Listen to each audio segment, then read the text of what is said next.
Hello guys, el día de hoy estuvimos trabajando con la página número 72, page number 72, aquí está, y vamos a hablar acerca de esto. Who is kind?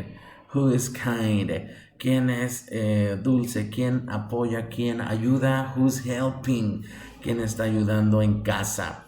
Okay, so with the red color, con un color rojo, with the red color, let's circle who's helping. Okay, and if the kid or the boy or the girl are not helping, también let's make a cross. Vamos a tacharlos a los que no estén ayudando. Los que sí estén ayudando, let's circle it. Ok, entonces empezamos. Vamos a ver cómo estamos por aquí. Déjenme, traigo.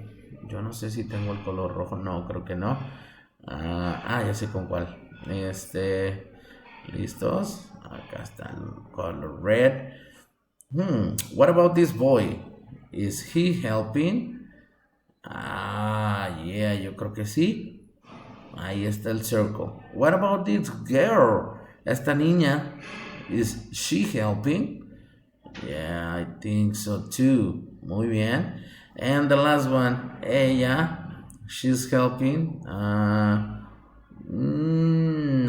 No, she's not helping. Entonces, vamos a hacer una cross, una tachita, porque ella no está ayudando. She's dancing, está bailando, ¿verdad? Y la pobre abuelita ahí trabajando, grandma. Así que, nope, she's not helping. Entonces, así lo vamos a dejar. Remember, you need to be kind, you need to be helping at home. Tienen que estar ayudando en casa porque papá y mamá pues a veces necesitan ayuda. Así que vamos a hacerlo. Let's help in the house. Muy bien. Eso fue lo que hicimos el día de hoy, niños. Nos vemos el día de mañana, tomorrow, Thursday. See you later. Bye bye.